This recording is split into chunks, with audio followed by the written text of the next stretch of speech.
গাঁৱৰ পৰা, কিছু ব্যক্তি আছে ধুবুৰীৰ পৰা, কিছু ব্যক্তি আছে শদিয়াৰ পৰা, কিছু ব্যক্তি আছে মাজুলীৰ পৰা, কিছু ব্যক্তি আছে ডিব্ৰুগড়ৰ পৰা। আমাৰ ইচ্ছা যায় ইজনে সিজনক চাবৰ কাৰণে। তাৰ কাৰণে সকলোৱে ভিডিঅ'বিলাক অন কৰকচোন। আমাৰ কিমান সুবিধা হৈ গৈছে চাওকচোন। আমাৰ ডিজিটেল চাওক, এটা এণ্ড্ৰইড মোবাইলে কেনেকুৱা ধৰণৰ কাম কৰিব পাৰে। ইমুৰ পৰা সিমুৰ ভিডিঅ' কল কৰে, বা আমি সকলো পৰিয়ালটো মিলি আজি জুম ৱেবিনাৰ এখনকে কওঁ, মানে মিটিং এখন বা ঘৰৰ কথা আলোচনা কৰো, তেনেকৈও পাৰে নহয়নে? দেখা দেখিকে ইজনে সিজনক। তাৰ কাৰণে আমি অসমৰ বিভিন্ন প্ৰান্তৰ পৰা বহি আছো। আমি সকলোৱে যাতে ইজনে সিজনক চিনি পাব বিচাৰো। কিমান ভাল লগা কথা, ইমান ধুনীয়া ঘৰতে থাকি ধুনীয়াকে আমি চিনাকি আৰু ইয়াতে ইমলৈ আমাৰ চাওকচোন কিমান ভাল লাগিছে। আৰু শুই লোৱা অনুষ্ঠান নহয়, আমি মাৰ্জিত সাজ দিব, কিয়নো আমি সুন্দৰকে বহি ল'ব লাগিব। ডিজিটেল ঘৰতেই থাকি যাতে হাতত থকা মোবাইলটোৱে আপোনালোকে ডেইলি, মাহলি আৰু বছৰত উপাৰ্জন কৰা এটা সুবিধা ল'ব পাৰিব এই প্লেটফৰ্মৰ পৰা।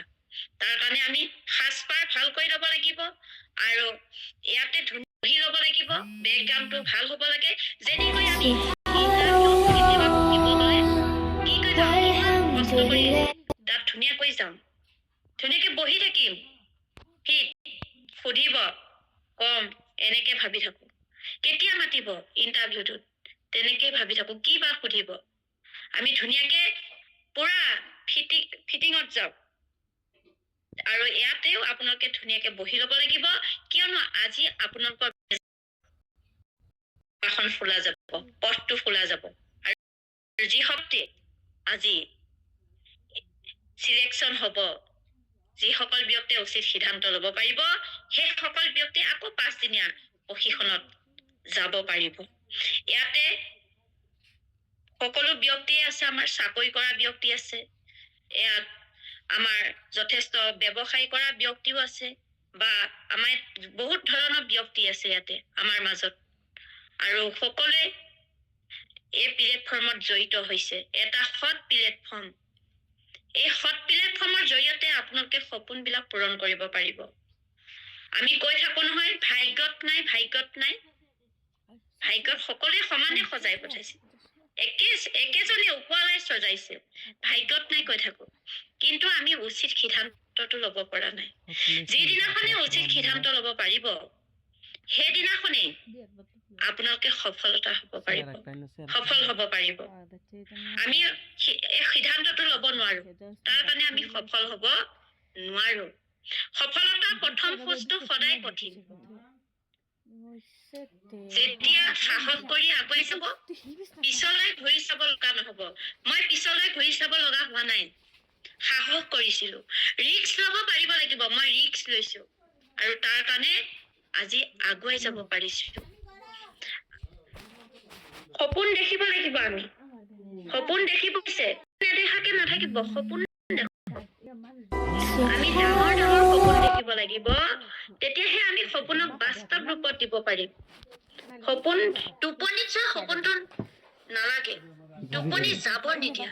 আমি টোপনিত যোৱা সপোন পাই দেখো, অমুকৰ ঘৰত গৈছো, তমুকৰ ঘৰত এনেকে খানা খাইছো, অমুক খাইছো। সেইবিলাক সপোন দেখিলে আমাক সপোন বাস্তৱ ৰূপত দিব নোৱাৰে।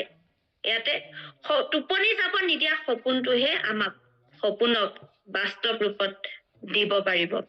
আপোনালোকৰ পৰা টকা বিচৰা নাই, বিচাৰিছো অলপ সময়, তাকো আজৰি সময়। যি আজৰি সময়ত নিজৰ হাতত থকা মোবাইলটোৱে বেলেগৰ ৰিলছ ভিডিঅ' চাই থাকে, সেই সময়খিনিত আপোনালোকে অনলাইন ব্যৱসায় কৰা এটা কৰিবলৈ শিকক। কিয়নো আজিৰ যুগত কেনেকৈ চলিম, সকলোবিলাক ডিজিটেলি হৈ পৰিছে, সকলো ডিজিটেল হৈ পৰিছে, আৰু ডিজিটেলতে সকলো কাম হ'ব। তাৰ কাৰণে আমি কাম কৰিব পাৰো। আৰু আজি এই অনলাইন প্লেটফৰ্মৰ জৰিয়তে আপোনালোকে সফল হ'ব পাৰিব। ডেইলি, মাহলি, বছৰত উপাৰ্জন কৰিব পাৰিব এই প্লেটফৰ্মৰ জৰিয়তে। মই অলপ চাকৰিৰ বিষয়ে কওঁ। আমাৰ সকলোবিলাক শিক্ষিত ব্যক্তি আছে ইয়াত, সকলো শিক্ষিত ব্যক্তি, আৰু ইয়াতে আমাৰ শিক্ষা নাথাকা ব্যক্তি আছে, সকলো ব্যক্তি আমি ইয়াতে জড়িত হৈ আছো।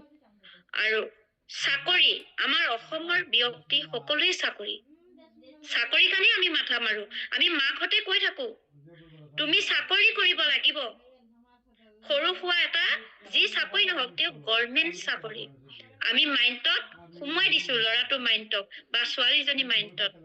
আমি সৰুৰ পৰাই কি কৰিছো, সৰু বাচ্চাটোকো কৰো তুমি কি চাকৰি কৰিবা, আমি তেনেকৈ সোধো। চাকৰি মাইণ্ডত সোমাই গৈছে, আমি সোমোৱাই দিছো, সন্তানক সোমোৱাই দিছো। কিন্তু চাকৰি বজাৰখন কিমান জটিলতা দিনো আহি পৰিছে, ইমান জটিল। য'ত আগতে 9 পাছ 10 পাছ ব্যক্তিসকলে পিয়ন আৰু চকীদাৰী চাকৰি পাইছিল, আজি ডেটত পাই জানো? আজি ডেটত কেতিয়াও নেপায়। আজি ডেটত কি কৰিছে, ইয়াতে MSc আৰু BSc পাছ কৰা ব্যক্তিসকলেহে পিয়ন আৰু চকীদাৰী চাকৰি পায়। আৰু MSc BSc পাছ কৰা ব্যক্তিসকলে কি পাইছিল, অফিচাৰ ৰেংকৰ চাকৰি পাইছিল। আজি পিয়ন চকীদাৰ কাৰণে চাকৰি বিচাৰিব লগা হৈছে MSc BSc পাছ কৰা ব্যক্তিসকলে। চাওকচোন কিমান জটিলতা দিন আহি পৰিছে ইয়াতে। আৰু MSc BSc পাছ কৰা ব্যক্তি হলেও নহব, পাৰ্চেন্টেজৰ ওপৰত আহিল। আৰু পাৰ্চেন্টেজ হলেহে চাকৰি পায়। য'ত 10,000 পোষ্ট থাকে তাত 10 লাখ 11 লাখ ব্যক্তিয়ে দিয়ে। কিমান এপ্লাই কৰে চাওকচোন। আৰু 10,000 ব্যক্তিহে কিন্তু চাকৰি পায়, যাৰ পাৰ্চেন্টেজ ভাল। আমি ভাগ্যত নাই বুলি ক'ব নালাগিব, আমাৰ পাৰ্চেন্টেজ নাই তাৰ কাৰণে চাকৰি পোৱা নাই। আমি ভাগ্যত নাই নকওঁ, আমি কি ক'ব লাগিব, পাৰ্চেন্টেজ নোহোৱা কাৰণে মই আজি চাকৰিটো নাপালো। পাৰ্চেন্টেজৰ ওপৰত আজিকালি হৈ গ'ল। আৰু অলপ দিনৰ পিছত 4 বছৰ মানৰ পিছত পিয়ন চকীদাৰী চাকৰিটো কিজানি নাইকিয়া হবও পাৰে। ইয়াতে কৰি থকা ব্যক্তিসকলেও অকমান অসুবিধা হব পাৰে। সকলো কি হব, ইয়াত কম্পিউটাৰত চলিব, সব ডিজিটেলি হৈ যাব। তাৰ কাৰণে ইমান ব্যক্তি নাৰাখিব পাৰে। কিছু ব্যক্তি ৰখাই নাই, আজিলৈ কমি গৈছে চাকৰি বিলাক। আৰু আমি চাকৰি কাৰণে কি কৰিছো, ইমানেই চাকৰি কাৰণে আমি আমাৰ অসমৰ ব্যক্তি বিলাক চাকৰি কাৰণে আমি বহুত আশা কৰি থাকো। গভৰ্ণমেণ্টৰ চাকৰি হয়, গভৰ্ণমেণ্টৰ চাকৰি লবই লাগিব, গভৰ্ণমেণ্টৰ চাকৰি। আমি সেই চাকৰিটোৰ কাৰণে আমাৰ ল'ৰাটো মাথাবিলাক বা ল'ৰাবিলাকক বা ছোৱালীবিলাক সকলোকে আমি সন্তানক কি কৰিছো, চাকৰি মাইণ্ডটোত সোমোৱাই দি পেলাইছো। কিন্তু 10,000 ব্যক্তিহে পালে চাকৰি, আৰু 10,90,000 ব্যক্তি ক'ত গ'ল? মই মজিদা বাইদেউক বিচাৰিম, এইখিনিতে মজিদা বাইদেউক বিচাৰিম। মজিদা বাইদেউ আছো বাইদেউ। 10,00,000 মানে নহয় বাইদেউ, এই 2-3 দিনত মিনিট নহয়, এটাকে মই এটাকে কৰি আছিলো। বাইদেউ আপোনাৰটো খুলি লওক। 10,000হে চাকৰি পালে, আৰু 10,90,000 ব্যক্তি ক'ত গ'ল? চাকৰিটো ধীৰাই থাকিলে নহব, চাকৰি ৰৈ থাকিলে সংসাৰখন চলিব জানো? যিকোনো এটা বিজনেছ কৰি, যিকোনো এটা কৰ্ম কৰি সংসাৰখন চলাব লাগিব। আৰু তাৰ কাৰণে আমাৰ কত ব্যক্তি দেশে বিদেশত কাম কৰিব লগা হৈছে ঘৰখন চলোৱাৰ কাৰণে। কিমান কষ্ট, 10-12,000 টকাৰ কাৰণে। কতই বেলেগৰ দোকানত থাকিব লগা হৈছে, কত ব্যক্তি এখন ফুটপাথত দোকান দিব লগা হৈছে, কত ব্যক্তিয়ে মাইক্ৰ ফাইনেন্সৰ লোন লৈ যিমান আছে ইমান আমি কি কৰো, লোন লৈছো। লোন লৈ এখন টমটম কিনিছো। সেই টমটমখন কিনি কেতিয়াবা ধনী হব পাৰিছেনে? কেতিয়াবা ভালদৰে চলিব পাৰিছেনে তেখেতলোকে? ইফালেও EMI দিব লাগিব আৰু সিফালেও EMI দিব লাগিব। EMI টো ওপৰতে নিৰ্ভৰ দিয়ে থাকিব লাগিব, কিয়নো অটোখন চলাই কিমান টকা পায়? অতি বেছি 500 টকা থাকে, তাৰে জমা কৰিব লাগিব, তাৰে ঘৰত চলিব লাগিব, আৰু টমটমৰ দিব লাগিব। টমটমেই হওক বা গাড়ীয়ে হওক, EMI টো মাৰিব লাগিব, ইফালে কিস্তি মাৰিব লাগিব। চাওকচোন কিমান কষ্ট হৈ পৰে। যদিহে 3 মাহৰ যদি টমটমখন যদি আপোনালোকে EMI দিব নোৱাৰে, তেতিয়াহলে 4 নম্বৰ মাহত ঘৰৰ পৰা বোলে টানি লৈ যায়। আৰু ডিলাৰত যিমানখিনি টকা ইনভেষ্ট কৰে সেই সেই জীৱনে আপোনালোকক কেতিয়াও নিদিয়ে। আৰু কিমান সেই টমটম টানি ললে সেই সংসাৰখন কেনেকৈ চলিব জানো? ইফালেও লগাই লৈছে, সিফালেও লগাই লৈছে, আৰু তাৰ কাৰণে কোনোফালে আমাৰ কি হৈছে, চলিব নোৱাৰা হৈ পৰিছে। কত ব্যক্তিয়ে গাড়ী এৰি বাহিৰত দৌৰিব লগা হৈছে, বাহিৰত কাম কৰিব লগা হৈছে। আগতে গাড়ী লোৱা ব্যক্তিসকল বহুত ধনী ব্যক্তি, যাৰ ঘৰত লাইন গাড়ী থাকিব, ট্ৰেভেলাৰ থাকিব, ডাঙৰ ধনী। কিয়নো আগতে কি আছিল, চাইকেল আছিলে, ইমান বাইক নাছিল। কিন্তু আজিকালি ঘৰে ঘৰে চাইকেলৰে চব স্কুটি বাইক হৈ গল। আৰু ওচৰ পাজৰ হলে গুচি যায়, আগতে গাড়ী লাইন গাড়ীত গুচি যায়। আজিকালিতো লাইন গাড়ীত মানুহ কমিছে। আৰু সেইজন ব্যক্তি কেনেকৈ EMI দিব পাৰিব? তাৰ কাৰণে কি কৰিছে, দেশ বিদেশত যাব লগা হৈছে। কিমান কষ্ট হৈছে চাওকচোন আজিকালি।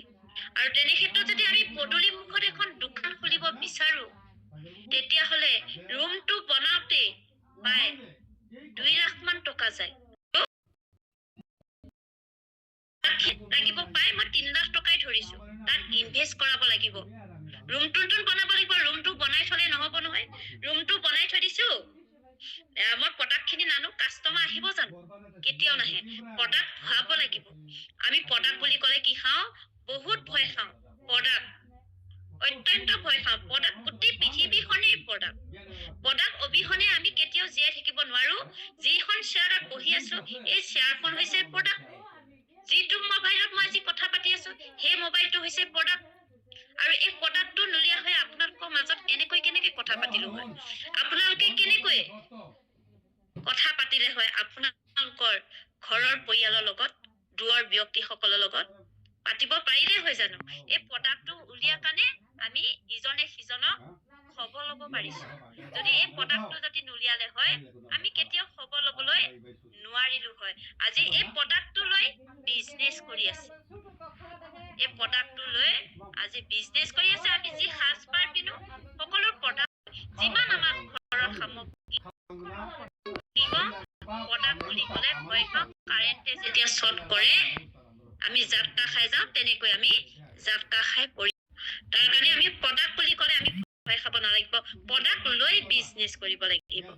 সকলো প্ৰডাক্টেই আছে। যদি প্ৰডাক্ট বিজনেছ নকৰে, কি বিজনেছ কৰিব পাৰিব জানো? যদি আমি ডাঙৰ ইণ্ডাষ্ট্ৰি খুলিব লাগিব, ইনভেষ্ট কৰাকে হলে ইণ্ডাষ্ট্ৰি বা আমি উইন্স অফ হাজৰিকা নিচিনা ৰেষ্টুৰেণ্ট খুলিব। বেয়া মুম্বাইৰ পৰা ৰেকৰ্ড কৰি দিছে অসম, হয়নে নহয়? তেখেতৰ কোটি টকা আছে। 4 কোটি মান টকা তেখেতে ইনভেষ্টে কৰাইছে। কিন্তু বহুত টকা তেখেতৰ লাভ হ'ব, কিয়নো ইনভেষ্ট কৰাই আছে তেখেতে। আৰু আমি খাম কেতিয়াবা হয় উৰা জাহাজৰ ভিতৰতে আমি তাতে বহি খাওঁচোন, কেনেকুৱা লাগিব। শিৱসাগৰৰ মাছমজিয়াতে সেই ৰেষ্টুৰেণ্টখন খুলিব। চাই আহিছো, বনাই আছে, হোৱাই নাই আজিলৈকে। কোটি টকা ইনভেষ্ট কৰাই আছে। ইয়াতে ইটা ভাটা এটাও খুলিব বিচাৰো। 4 বছৰ মান বা 3 বছৰ আগৰ পৰা ইনভেষ্ট কৰাই থাকিব লাগিব। শিলকৰি এটা খুলিব লগা হলেও ইনভেষ্ট কৰাব লাগিব। তামাম টকা আছে। কিন্তু আমি মধ্যবিত্ত শ্ৰেণীৰ ব্যক্তি, আমি তেনেকুৱা কৰিব পাৰিম জানো? খুলিব পাৰিম জানো? আমাৰ হাতত টকা নাই। আমি ইনভেষ্ট কৰিবলৈ আমাৰ টকা নাই। যদি ইনভেষ্ট কৰিবলৈ পাৰিলো হয়, আজি আমি সকলোৱে ধনী ব্যক্তি হ'ব পাৰিলো হয়, ধনী মানুহ হ'ব পাৰিলো হয়। কিন্তু আমাৰ হাতত টকা নাই, ইনভেষ্ট কৰাব পৰা নাই। আৰু আমাৰ এই প্লেটফৰ্মে কৈছে যে আমাৰ গুড মৰ্ণিঙৰ পৰা গুড নাইটলৈ যিখিনি দৈনন্দিন প্ৰডাক্ট ব্যৱহাৰ কৰি কৰিছে, সেই প্ৰডাক্টখিনি লৈ আপোনালোকে এটা বিজনেছ কৰা সুবিধা পাব। যিয়ে নহওক, মই সকলোকে গুড ইভিনিং জনাইছো। আজি চেল ক্লজিং অনুষ্ঠানটোলৈ মই স্বাগতম জনাইছো। নাম দীপিকা ৰাজবংশী, ঘৰ মৰিগাঁও। মই এই চিষ্টেমত চিনিয়ৰ মেনেজাৰ হিচাপে কাম কৰি আছো বিগত 4টা বছৰ ধৰি। আৰু মই এগৰাকী ঘৰ গৃহিণী। চাওকচোন, হাতত থকা মোবাইলটোৱে কি কৰিছো, উপাৰ্জন কৰিব পাৰিছো। আজি চিনিয়ৰ মেনেজাৰ হৈ মাহত 5 লাখ 53 টকা উপাৰ্জন কৰিবলৈ সক্ষম হৈছো। লগতে লগতে গাড়ী লোৱা সুবিধা আৰু লগতে এটা নতুন জীৱন পাবলৈ সক্ষম হৈছো। আমি যোৱা নৱেম্বৰ মাহত আমাৰ দিল্লীত ছাকচেছ চেলিব্ৰেশ্যন আছিল। তাত আমাৰ অসমৰ পৰা 17জন ব্যক্তি দিল্লী অভিমুখে ৰাওনা হৈছিল। 9 তাৰিখে তাত কি আছিল আমাৰ ছাকচেছ চেলিব্ৰেশ্যন আছিল আৰু আমি অসমৰ পৰা গৈছো, সকলোৱে তাত চেলিব্ৰেট হৈছো আৰু গাড়ী চাবি প্ৰেৰণ কৰিছে। মোক দেখিছে নহয়, পিছৰ ফালে গাড়ী চাবি লাগি আছে। এগৰাকী ঘৰ গৃহিণী হৈ গাড়ী এচিভমেণ্ট কৰিবলৈ সক্ষম হৈছো। চাওকচোন ইমান ধুনীয়া এটা প্লেটফৰ্ম, তাকো হাতত থকা মোবাইলতে ঘৰতে থাকি যিখিনি সময় আজৰি পাওঁ সেই সময়খিনিত কাম কৰি আজি এনেকৈ উপাৰ্জন কৰিব পাৰিছো। মাহিলী টকাটো বেলেগে, গাড়ী টকাও বেলেগ, গাড়ী টকাটো বেলেগ। আৰু আমি স্কুটি এখন ল'লে EMI মাৰিবলৈ হাহাকাৰ কৰো। এই মোৰ অমুক তাৰিখে EMIটো আছিল, পইচাটো যদি এতিয়াই নহয় মোৰ আৰু চিভিল বেয়া হ'ল, সেইটো আমি মাথা মাৰো। কিন্তু মোৰ মাথা মাৰিব নালাগে, কিয় মোক কোম্পানীয়ে টকা দিছে আৰু মই সপোনৰ গাড়ীখন এচিভমেণ্ট কৰিবলৈ সক্ষম হৈছো। আপোনালোকেও পাৰিব, কিন্তু বিশ্বাস থাকিব লাগিব। যদি বিশ্বাস নাথাকে কেনেকৈ আগুৱাই যাব পাৰিব? বিশ্বাস, মোৰ বিশ্বাস আছে। মই নিজক ভাল পাইছিলো আৰু মই নিজক বিশ্বাস কৰিছিলো, নিজে সাহস কৰিছিলো। মজিদা বাইদেউক মই এইখনতে বিচাৰিম, মজিদা বাইদেউক আপোনাক বিচাৰিম মই। বাইদেউ মই ৰিমুভ কৰি আছো, ৰিমুভ কৰি দিম। মই মানে খুলি থোৱাৰ লগে লগে মই কি কৰো মানে মিউট কৰি দিওঁ, আকৌ খুলে আনমিউট কৰে। এতিয়া নিজে নিজে মিউট কৰিব নে ৰিমুভ কৰিম? আপুনি অল মিউট কৰি দিয়ক। আপোনালোকে মাইক্ৰফোনটো নাযাব ওচৰলৈ, মই কৈছো নহয়। যদি আব্দুল সালাম, মই আপোনাক কৈ আছো আপুনি নিজে হাতে মিউট কৰক। মোৰ কথা লাইনটো কমি যায়। ইয়াত আমাৰ যিকোনো ব্যক্তি এজন যদি শিক্ষাগুৰুৱে যদি পঢ়াই থাকে, আমি যদি ল'ৰা ছোৱালীয়ে হুলস্থুল কৰো, কোনটো পেগাপ পাইছিলে গমেই নাপাব, হয়নে নহয়? আপোনালোকে মাইক্ৰফোন বিলাক মাইক্ৰফোন মজিদা বাইদেউ আপুনি অল মিউট কৰি দিয়ক।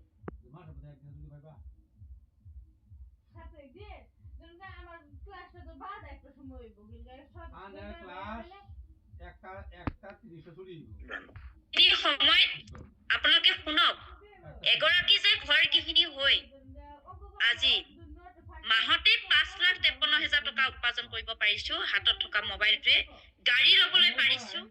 আৰু ইয়াতে 25 চনৰ জানুৱাৰী মাহৰ পৰা ডিচেম্বৰ মাহলৈ ইয়াতে 32 লাখ টকা উপাৰ্জন কৰিছো। গাড়ী টকাটো বেলেগ।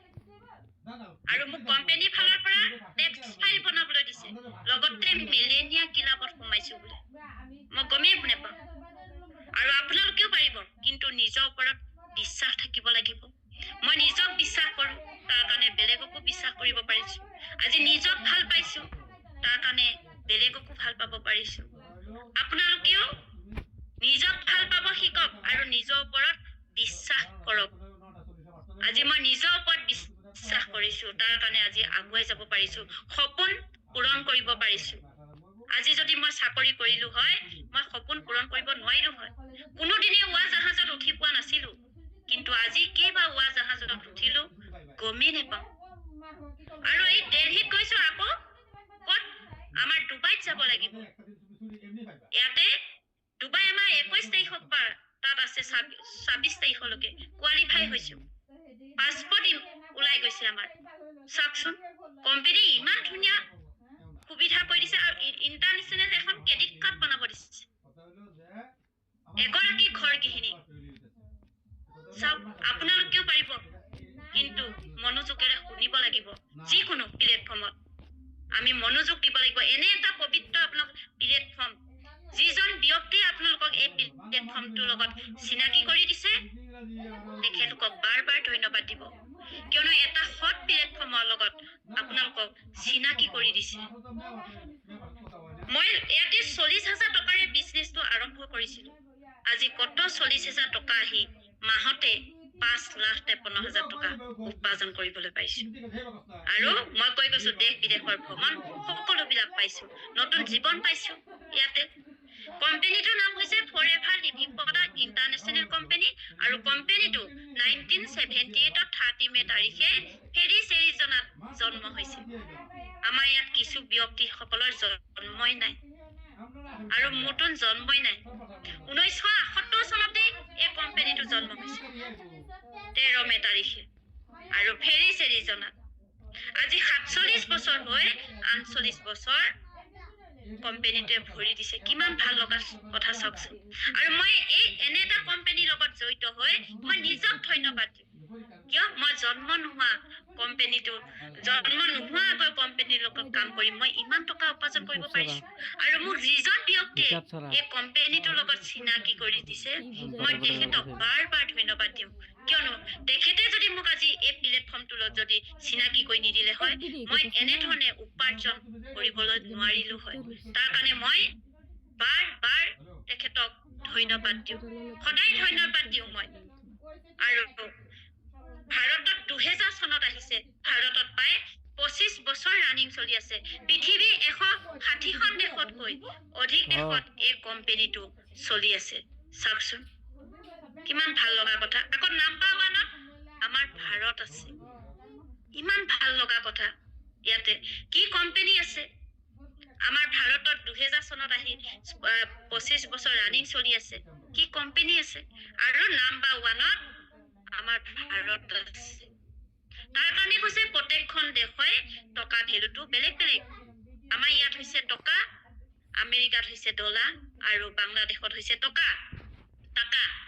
তাৰ কাৰণে কৈছে চিচি। চিচি মানে হৈছে কেছকেডিক বা কমন কাৰেন্সি। 1000 পইণ্টত 1 চিচি। 1 চিচি ভেলু হৈছে 19,000 টকা, আৰু 2000 পইণ্টত হৈছে 2 চিচি।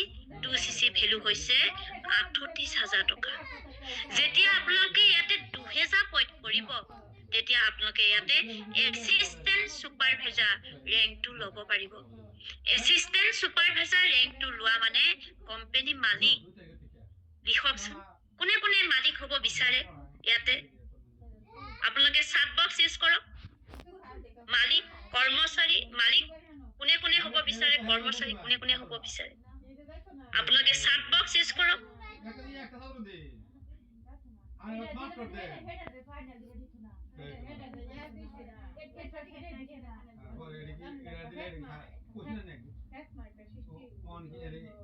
হয়, আমি সকলোৱে মালিক হ'ব বিচাৰো, মালিক হৈ কাম কৰিব বিচাৰো আমি, মালিক।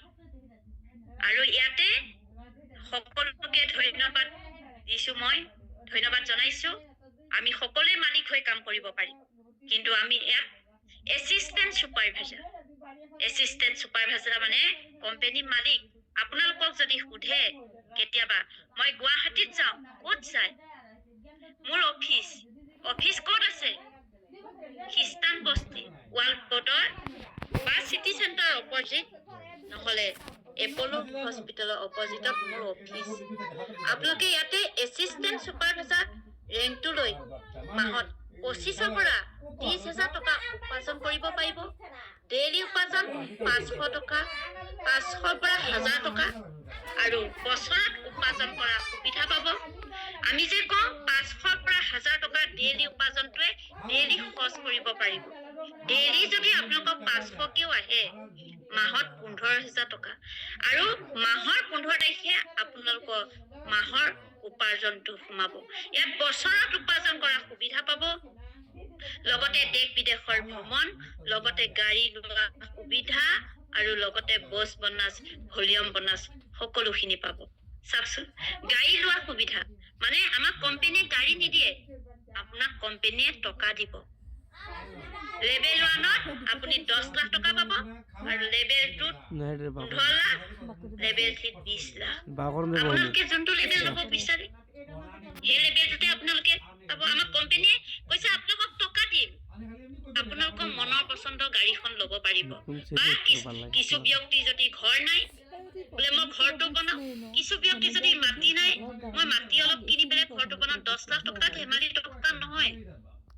আৰু কিছু ব্যক্তিয়ে ভাবিছে মোৰ ঘৰ আছে, সকলো আছে, তাৰ কাৰণে মই গাড়ীখন ল'ম। গাড়ীখন ল'ব পাৰিব বোলে। কিছু ভাবিছে মোৰ গাড়ী, ঘৰ, দুৱাৰ চব আছে, মই এইখিনি টকা লৈ মই ঘূৰিব পাৰিব।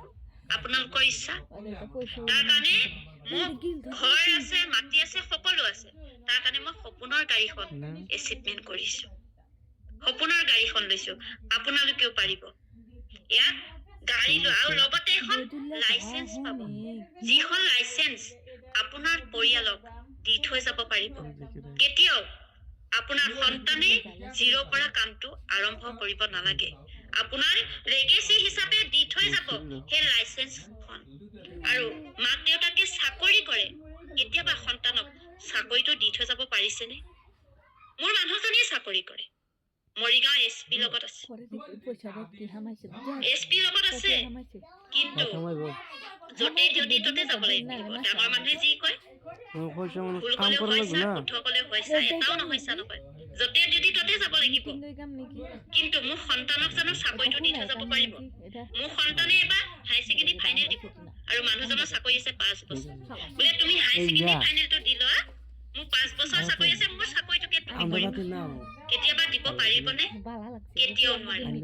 আৰু জিৰ'ৰ পৰা মোৰ সন্তানে ইয়াতে কি কৰিব লাগিব? কৰিব লাগিব। জিৰ'ৰ পৰা আৰম্ভ কৰিব লাগিব। কিন্তু মই এই চিষ্টেমত চিনিয়ৰ মেনেজাৰ, মোৰ সন্তান চিনিয়ৰ মেনেজাৰ। মই যদি আজি 5,53,000 টকা উপাৰ্জন কৰিছো, তাতকৈ বেছি টকা মোৰ সন্তানে ইয়াতে উপাৰ্জন কৰিব পাৰিব। ইয়াতে ডক্তৰৰ সন্তানে বা ডক্তৰৰ ল'ৰা কেতিয়াও ডক্তৰ চাকৰি নাপায়, ডক্তৰ ডিগ্ৰী লাগিব। মাষ্টৰে কেতিয়াও মাষ্টৰ চাকৰিটো নাপায়। কি লাগিব? ইয়াতে সেই ডিগ্ৰীটো থাকিব লাগিব, আৰু সেইখিনি থাকিব লাগিব। কতৰ পুলিচৰ সন্তান গৈ চকুৰ আগত গাড়ী হেণ্ডিমেন কৰিব লগা হৈছে, আৰু কতৰ মাষ্টৰৰ সন্তান গৈ দেশী বিদেশত 12-13 হাজাৰ টকাৰ কাৰণে কাম কৰিব লগা হৈছে। কতৰ ব্যক্তি কি কৰিছে? বেলেগৰ ঘৰত ইয়াতে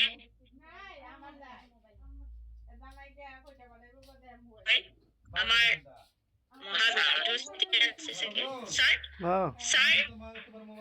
মই আমাৰ সকলোৱে মৰমৰ আমাৰ মহাগুৰু ঋতু চেতিয়া ছাৰ আমাৰ মাজত আহিছে, বহুত ভাল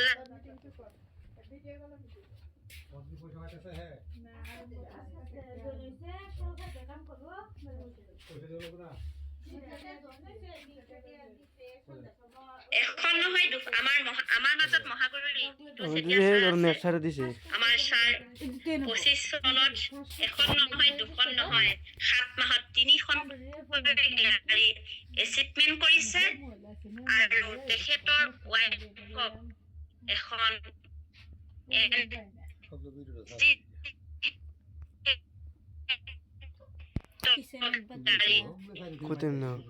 কৰিছে। আমাৰ এই চিষ্টেমত ছাৰ শ্বৰিং মেনেজাৰ, আমাৰ ফৰেভাৰৰ পৰা ছাৰে 4খনকৈ গাড়ী এচিভমেণ্ট কৰিবলৈ সক্ষম হৈছে। স্বাগতম জনাইছো। মহাগুৰু ঋতু চেতিয়া ছাৰ আমাৰ মাজত আছে। ছাৰ আপোনাক এই অনুষ্ঠানলৈ স্বাগতম জনাইছো। ছাৰ হয়, অশেষ ধন্যবাদ দীপিকা বাইদেউ, অশেষ ধন্যবাদ। আৰু আজি এই বিশেষ অনুষ্ঠানৰ মজিয়াত মই প্ৰতিজন ব্যক্তিলৈ স্বাগতম জনাইছো। আপুনি মই সকলোৱে ক'ব বিচাৰো, কিন্তু আমি কিমান কেনেকৈ কৰিব পাৰিছো আমি নিশ্চয় সকলোৱে আজি আমি কিছু চৰ্চা কৰিম। অপৰচুনিটি ফৰ অল, গতিকে সকলোৰ কাৰণে সমানে সুযোগ। গৃহিণী কি কলেজীয়া ছাত্ৰ-ছাত্ৰী কি ডিগ্ৰীধাৰী সকলো ব্যক্তি স্কুলত যোৱা নোযোৱা কোনো কথা নাই, শিক্ষিত অশিক্ষিত কোনো কথা নাই, কেৱল ইচ্ছা শক্তি থাকিলে হ'ল। আপোনাৰ হাতত থকা মোবাইলটোৱে আপোনাৰ জীৱন পৰিৱৰ্তন কৰাৰ সুযোগ এই সিস্টেমটোৰ পৰা আপুনি তোমাৰ অফিচে মানে এই সিস্টেমৰ শ্বৰিং মেনেজাৰ অনলাইন দীপিকা ৰাজবংশী বাইদেৱে অফিচে কাম কৰিছে। গতিকে আজি কিছু কথা স্লাইডৰ মজিয়াৰে মই শ্বেয়াৰ কৰিম। আমাৰ বিষয়টো হৈছে BOPP। আজি এই কাৰ্যসূচীটো হৈছে বিজনেছ অপৰচুনিটি প্লান প্ৰেজেন্টেশ্যন। আপোনালোকে খুব ভালকৈ মনোযোগ দি শুনিব যাতে সুন্দৰভাৱে আগবাঢ়িব পাৰে। আজি আমি এটা ৰাইট অপৰচুনিটিৰ কথা প্ৰত্যেকজন ব্যক্তিয়ে ভাবি থাকো, কাৰণ আমাৰ হাতত আজি টকা নাই। আমি য'ত কৰি আছো সেইমতে আমি টকা ঘটিব পৰা নাই, যিমান আমি ঘটিব লাগে ঘটিব পৰা নাই। গতিকে বিভিন্ন চিন্তাই আমাৰ মূৰত ধৰিছে আৰু এটা ৰাইট অপৰচুনিটিৰ কথা আমি বাৰ বাৰ চিন্তা কৰি আছো। আজি কৰবাত কনফিউজ হৈ গৈছো আমি। গতিকে আমাক কোম্পানীয়ে কৈছে যে আপোনাক অপৰচুনিটি টু মেনেজ কেনেকৈ আপোনাৰ জীৱনত এটা মহান জীৱন আহিব পাৰে, এটা মহান জীৱনৰ আমি যে যিবোৰ কথা ভাবো বা আমি যিবোৰ কথা আমাৰ মাজত আহে বাৰে বাৰে, ইয়াৰ কিছু ৰিজন আছে। যেনেকৈ আমি অনিশ্চয়তাত যেতিয়া ভোগো, আমি ভৱিষ্যতক লৈ চিন্তা কৰো। বহু ব্যক্তিৰ হেল্থ ইছ্যু হৈছে, money, bank loan, job security, variety, own boss, own business, এই ধৰণৰ কিছু কথা আমি চিন্তা কৰো। তাৰ কাৰণে অল্টাৰনেটিভ আছে। আমাৰ কোম্পানীয়ে কৈছে যে আপোনাক আমি এটা অল্টাৰনেটিভ দিবলৈ গৈ আছো, য'ত আপুনি সুন্দৰ এটা জীৱন ল'ব পাৰিব। কিন্তু আজি যিটো কথা ক'বলৈ গৈ আছো, তাত সিদ্ধান্ত লোৱাৰ কিছু কথা হয় নে নহয় আপুনি চাই যাবচোন। কেৱল শুনি যাব মই কোৱা কথাবোৰ সঁচা নে মিছা। চলিব লগা হৈছিল তেতিয়াহ'লে 5,000 টকাতে বৰ ধুনীয়াকে চলিছিল। কিন্তু আজিৰ তাৰিখত বহু ব্যক্তিৰ হোৱাই নাই 30-40,000 টকাৰ মাহৰ ইনকাম। তাৰ পিছতো কিছু ব্যক্তিৰ 30-40,000 টকা মাহেকত ইনকাম আছে যদিও আজি বহুত ব্যক্তিৰ ষ্ট্ৰাগল হৈছে। যদি চোৱা যায় যে প্ৰায় 6ৰ পৰা 8 গুণ বাঢ়িছে আজিৰ তাৰিখত। ইমান ইনকাম বঢ়াৰ পিছতো মানুহৰ ষ্ট্ৰাগল হৈছে। আজি এই দুটা কথা যদি সঁচা হয়, তেতিয়াহ'লে আমাৰ মাজত আৰু আগন্তুক 20 বছৰ আহি আছে। এই 20 বছৰত আমি এই 20 বছৰত আমাৰ কিমান ইনকাম হ'বলৈ গৈ আছে, কিমান ইনকাম আমাৰ দৰকাৰ হ'ব, আমি সেই কেলকুলেটটো কৰি চাব লাগিব। 2 পৰা 4 লাখ টকা পাৰ মান্থ আমাক ইনকাম লাগিব। আজি আপুনি কি এনে কামৰ লগত আছে য'ত আগন্তুক এই 20টা বছৰত 2 পৰা 4 লাখ টকা। আজি এটা সুখৰ কথা যে আমাৰ এই চিষ্টেমটোত বহু ব্যক্তি আছে য'ত মিলেনিয়াৰ হৈছে। আমাৰ এই মঞ্চতে বহি আছে। য'ত মিলেনিয়াৰ মানে হ'ল য'ত বছৰত 10 লাখতকৈ ওপৰত ইনকাম হয়। আৰু আমাৰ মাজত এনেকুৱা কিছু এফপিও আছে য'ত মান্থলি কোটি টকা ইনকাম কৰিব পাৰে, য'ত আমাৰ ইণ্টাৰনেশ্যনেল এফপিও আৰু নিজৰ হেলিকপ্টাৰ মেইনটেইন কৰি। আজি যে আপুনি ডিগ্ৰী ডিপ্ল'মা সকলো লৈ ঘূৰি ফুৰিছে, আটাইতকৈ ডাঙৰ সমস্যাটো কি হৈছে জানেনে? আপোনাৰ সকলোবোৰ থকাৰ পিছতো এটা বস্তুৰ অভাৱ, সেয়া হৈছে পইচা। টকা নাই আপোনাৰ, সকলোবোৰ আছে আপোনাৰ সেই ডিগ্ৰী লৈ, আপোনাৰ সেই চাৰ্টিফিকেট লৈ পেলাই আপুনি ঘূৰি ফুৰিছে, কিন্তু পকেটত ধন নাই। আজি কাৰণ কি? এই ক্ষেত্ৰত আপুনি কিয় ধন নোহোৱাকে চলিব লগা হৈছে? কাৰণ বৰ্তমান সময়ত যি ধৰণৰ বয় বস্তুৰ মূল্য দিনে দিনে বাঢ়ি গৈছে, তাতে আকৌ আপুনি লাইফষ্টাইল মেইনটেইন কৰিবলৈ যায়, যাৰ কাৰণে আজি আপোনাৰ যিমান ইনকাম হয় তাতকৈ আপুনি খৰচ বেছি কৰে, এক্সপেন্সটো বেছি হৈ আছে আপোনাৰ, হয়নে নহয় চাওকচোন। যিটো আৰ্নিং তাতকৈ এক্সপেন্স বেছি হৈ আছে। কাৰণটো কি? কাৰণটো হ'ল কি, বজাৰত যি বস্তুৰ মূল্য, তাৰ উপৰিও আপোনাৰ কিছু লাইফষ্টাইল। যেনে আপোনাৰ ঘৰত 4জন সদস্য, 4জনৰে মোবাইল হাতত নাইনে? চবৰে হাতত এনড্ৰইড মোবাইল, চবৰে হাতত সেই মোবাইলটোৰ দ্বাৰাই বিভিন্ন ৰিল ভিডিঅ' চাই, বিভিন্ন এপছ ডাউনলোড কৰি বিভিন্ন বজাৰ কৰে, আৰু মাহে মাহে সেইটো ৰিচাৰ্জো কৰে। তাৰ উপৰিও আপুনি আপোনাৰ ল'ৰা ছোৱালীক প্ৰাইভেট স্কুলত পঢ়ায়। আপোনাৰ গেছ চিলিণ্ডাৰৰ ব্যৱহাৰ হোৱা আৰম্ভটো হৈয়ে গৈছে কাহানিতে। যিটো আগতে কি কৰিছিলে, মানুহে খৰিত ভাত বনাইছিলে। আজিৰ তাৰিখত খৰিত ভাত বনোৱা কথাটো আমি মানে ল'ৰা ছোৱালীক শিকাব লাগিব। এনেকে মাটিত যিটো চৌকা বনাও, সেইটো আমি কিতাপত আঁকি দেখুৱাব লগা সময় আহি গৈছে এতিয়া। বহুতৰে আজি সেইবোৰ বস্তু নোহোৱা হৈছে। গতিকে ঠিক তেনেকে আমাৰ খৰচ বাঢ়ি গৈ আছে, যাৰ কাৰণে আমি আজি যথেষ্ট কষ্টত জীৱন অতিবাহিত কৰিব লগা হয়। জাহিদুল ডাঙৰীয়া, আপোনাৰ টেলেণ্টক ধন্যবাদ জনাইছো। ডিছপ্ৰেছ নকৰিব। মই জানো আপুনি বৰ বুদ্ধিয়ক, বৰ ষ্টেণ্ডাৰ্ড মানুহ, আপুনি বৰ টেলেণ্টেড মানুহ। আপোনাৰ সেই টেলেণ্ট আমাৰ এইটো চিষ্টেমত কামত নাহে। আপুনি ইয়াত মূৰ্খ হৈ শুনিব লাগিব, তেতিয়া কামত আহিব। কিন্তু আপোনাৰ সেই টেলেণ্টটো আপুনি আপোনাৰ জেগাত থৈ দিয়ক। ইয়াত মই যি কৈছো সেয়া বুজি লওক। কাৰণ এইটো এনেকুৱা এটা প্লেটফৰ্ম য'ত আপুনি আপোনাৰ সপোন পূৰণ কৰিব পাৰিব, যিটো কোনো প্লেটফৰ্মত এই সুযোগ নাই। উইদাউট ইনভেষ্টমেণ্ট আপুনি ধনী হ'ব পৰা সুযোগ ইয়াত পাব। গতিকে আজিৰ তাৰিখত মানুহে জৰ্জৰিত হৈছে কিয় প্লেটফৰ্মৰ অভাৱত এটা ৰাইট অপৰচুনিটি নোপোৱাৰ কাৰণে মানুহে আজি সমস্যাত ভোগে মই আজি দুটা ৰাস্তাৰ ফালে আপোনাক দেখুৱাই দিম আপোনাৰ চইচ আপুনি কোনটো ৰাস্তাৰে প্ৰদৰ্শন কৰিব যদি ৰাইট সাইডত যায় তেতিয়াহ'লে সাকসেছ অনিবাৰ্য আৰু উজ্জ্বল ভৱিষ্যত আপোনাৰ লগত ৰখি আছে সময়ৰ স্বাধীনতা লাভ কৰিব বহু মানুহৰ মিছেছক সময় দিব प्राइवेट হাজবেণ্ডক সময় দিব নোৱাৰে বহু वीडियो चल प्राइवेट और सरकारी सरकारी দেউতাক আইডি সময় কিনে দিয়া চৰকাৰে নাই, private ল'ৰা-ছোৱালীক আমাৰ। সময় দিয়া নাই গতিকে সকলোবোৰ ইয়াত আপুনি পাবলিক হয় পাব এইটো কাৰণে কৈছে টাইম ফ্ৰীডম তাকলে কোনো না তো না আৰু টকাৰ কথা ভিডিও কৰতে ৰো তুমি আইডি কৰতে তা না তো আনলিমিটেড ইনকাম অফুৰন্ত টকা ঘটিব পাৰিব আৰু নতুন নতুন সুযোগ আপোনাৰ জীৱনত আহিব same all routine all result stress and tension এইবিলাক লৈ পেলাই লেফ্ট সাইডত আপুনি যাব পাৰে কাৰণ আপুনি চাব যে ফুটকেটত চাকৰি কৰা মানুহে কেতিয়াও ধনী হ'ব পৰা নাই আপুনি চাব যে আপোনাৰ ওচৰত থকা সেই গেলামাল দোকান দিয়া ব্যক্তিজনে কেতিয়াও ধনী হ'ব পৰা নাই তাৰ পিছত আপুনি কোনটো চিন্তাৰে সেই একেখিনি কাম কৰে আপুনি দেখিছে বিউটি পাৰ্লাৰ দিও ধনী হ'ব পৰা নাই গতিকে তাৰ কাৰণে কি হ'ব পাৰে ষ্ট্ৰেছ এণ্ড টেনচন হ'ব পাৰে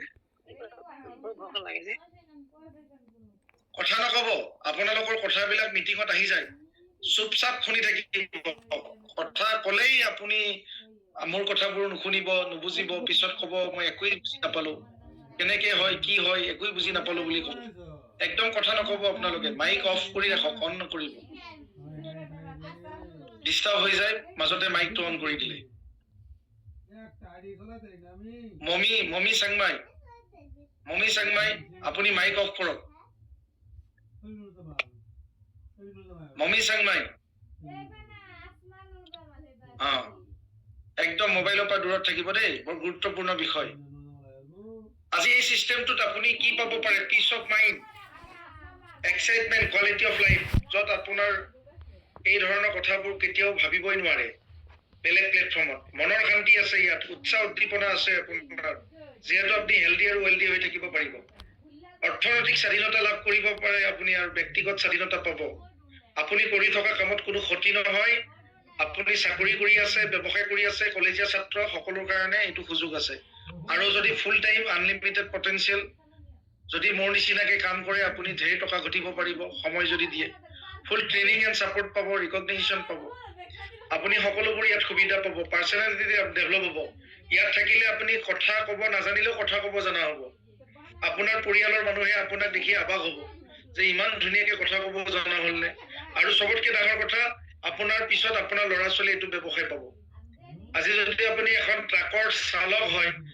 কিবা কাৰণত আপোনাৰ কিবা ইনসিডেন্ট এটা হৈ গ'ল কিন্তু আপোনাৰ ঘনীয়েকে সেই ট্ৰাকৰ ষ্টেৰিঙত ধৰি পেলাই পইচা ঘটিব নোৱাৰে আপুনি জীৱিত অৱস্থাতে পইচা ঘটিব কিন্তু মৃত্যুৰ পিছত ঘনীয়েকে টকা ঘটিব নোৱাৰে অৰ্থাৎ সিকিউৰিটি নাই কিন্তু আজি আপুনি ইয়াত যদি ভালকৈ কামটো কৰে আপোনাৰ কামটো আপোনাৰ মিছেছক আপোনাৰ ল'ৰা ছোৱালীক নাতি পুতিলৈ দি থৈ যাব পাৰিব বহুত মানুহৰ ভয় যে কোম্পানীটো যদি মাৰা যায় 1978ৰে কোম্পানী আৰু ইয়াত কোনো পইচা জমা কৰিব নালাগে পইচা দিব প্ৰডাক্ট পাব গতিকে পইচা জমা কৰা সিস্টেম নহয় কোনো ইন্স্যুৰেন্স প্লান নহয় কোনো মানি মাৰ্কেটিং নহয় এইটো যে আপুনি ইয়াত টকা জমা কৰিব কোটি কোটি টকা পাব এইটো এটা এপছৰ বিজনেছ হয় আমি আলোচনা কৰিম এই বিষয়ে প্ৰথমতে বুজি লওক আমাৰ প্ৰডাক্ট বিলাক হাই কোৱালিটিৰ প্ৰডাক্ট বৰ ধুনীয়া প্ৰডাক্ট যেনে ৰাতিপুৱা উঠিলে টুথপেষ্টটো লাগে আপুনি যেটো টুথপেষ্ট ব্যৱহাৰ কৰে হেতু গুগলত সাৰ্চ কৰিবচোন কিবা সাইড ইফেক্ট আছে নে নাই আপোনাৰটো বহু জ্ঞান বুদ্ধি আছে কিন্তু কেতিয়াবা চাইছে নে যিবোৰ বস্তু আপুনি অনাশয়ে ব্যৱহাৰ কৰি আছে সেইবিলাকৰ পৰা কিমান ক্ষতি হ'ব পাৰে আপুনি চাইছে নে আপোনাৰ সাবুনটো কিহৰে তৈয়াৰ কৰা আপুনি চাইছে নে যেটো শ্যাম্পু মূৰত দিছে এই শ্যাম্পুটোৱে চুলিখিনিৰ কাৰণে কিমান ক্ষতিকাৰক হ'ব পাৰে শ্যাম্পু বুলি জানিলেই লগালে নহব নহয় আপুনি বুজি পাব লাগিব কিন্তু যে নহক আপুনি যি পাইছে সেইটোৰ আৰু আমাৰ পৰিবাৰৰ লগত যেটো আছে এটো আপনি চাব ডিফাৰেন্সটো চাব কম্পেয়াৰ কৰি চাব যে কেনেকুৱা কোনটো হয় নিশ্চয় আপুনি বুজি পাব গতিকে এই ধৰণে আপুনি ইয়াতে কি কৰিব প্ৰডাক্ট আপুনি ইউজ কৰিব পাৰিব 160খন দেশত এইটো ব্যৱসায় চলে আৰু ইয়াত ধুনীয়া মানে ইনকামৰ সুবিধা আছে আৰু আপোনাৰ ইয়াত যেটো এলোভেৰা আৰু বি হাই প্ৰডাক্ট হয় আমাৰ এইটো আৰু ইয়াত ইনকামৰ সুন্দৰ সুযোগ আছে গতিকে আপুনি আজি ক্যালকুলেট কৰি চাইছেনে যে আপোনাৰ যেটো চাকৰি যেটো ব্যৱসায় সেই ব্যৱসায়টো আপোনাক কেতিয়া মিলেনিয়াল কৰিব আজি আপুনি জানেনে যে আপোনাৰ যেটো কাম সেই কামটোক লৈ পেলাই আপুনি সুখী হৈছেনে? আজি আপুনি যি টেনচন লৈ আছে, যি চিন্তাৰে আগবাঢ়ি আছে, স্বাস্থ্য বেয়া হৈ গৈছে, ষ্ট্ৰেছ আউট হৈ আছে, আনহেল্ডি হৈ আছে, আপুনি পৰিয়ালক সময় দিব পাৰিছেনে? ভালকৈ মনোযোগ দিয়ক, ভালকৈ বুজি লওক। আপোনাৰ হাজবেণ্ডে আপোনাৰ পৰিয়ালটো এৰি থৈ যোৱা নাই নে? এটা সৰু চাকৰিৰ কাৰণে, কেইটামান টকাৰ কাৰণে গোটেই পৰিয়ালটোক এৰি থৈ গুচি যোৱা নাই নে? নিজৰ সন্তানে মাকৰ কাৰণে, দেউতাকৰ কাৰণে কিমান আৱৰি থাকে। কিন্তু চাওকচোন, আজি এইটো কিবা লাইফ হ'ল নে যে দেউতাকে ল'ৰা ছোৱালীক সময় দিব পৰা নাই, মাকে সময় দিব পৰা নাই? আজি আপুনি কৰি থকা কামটোত চিকিউৰিটি আছেনে? আজি আপুনি যি ধৰণে কষ্ট কৰি গৈ আছে দিনক ৰাতি কৰি, তাৰ অনুপাতে আপুনি টকা ঘটি আছেনে? ইনকাম পাই আছেনে? চেলাৰী পাই আছেনে? যদি বিজনেছ কৰি আছে তেতিয়াহ'লে আপোনাৰ বিজনেছটোত কম্পিটিশ্যন হোৱা নাই নে? কাৰণ আপুনি 10 বছৰ আগত চাওকচোন, আপোনাৰ গাঁৱত এখনেই দোকান আছিলে, এতিয়াতো 10খন দোকান হৈছে। একেখিনি গ্ৰাহক কাৰ দোকানৰ পৰা মাল খাব? আল্টিমেটলি কি হ'ব? যে কম্পিটিশ্যন, কোনে কমত দিব পাৰে। গতিকে যি ধৰণে খৰচ কৰিছে দোকান পোহৰৰ কাৰণে, সেই অনুপাতে আপোনাৰ গ্ৰোথ হোৱা নাই, ইনকাম হোৱা নাই। ইমান দুখ দুৰ্দশা, অভাৱ মোচনে হোৱা নাই। 2-3 বছৰ, বছৰৰ পিছত বছৰ মানে দিন ৰাতি কষ্ট কৰি গৈ আছে, কিন্তু তাৰ পিছতো আপোনাৰ টেনচন মুক্ত হোৱা নাই। জীৱনটো সুখৰ তেতিয়া হ'ব পাৰে যেতিয়া আপোনাৰ অভাৱ মুক্ত আৰু ৰোগ মুক্ত হৈ আপুনি জীৱনটোত জীয়াই থাকিব। গতিকে আমাৰ চিষ্টেমটোত এই দুটা সুযোগ পোৱা যায়, অভাৱ মুক্ত আৰু ৰোগমুক্ত। গতিকে সেয়েহে আপোনাক মই সুধিম যে আপুনি নিশ্চয় হেল্ডি লাইফ বিচাৰে নে নিবিচাৰে? আপুনি হেল্ডি লাইফ আপুনি বিচাৰে নে নাই? বহু টকা ঘটিব। আজি টকা নাই কিন্তু ইচ্ছাটো আছে আপোনাৰ, বহু টকা ঘটিব।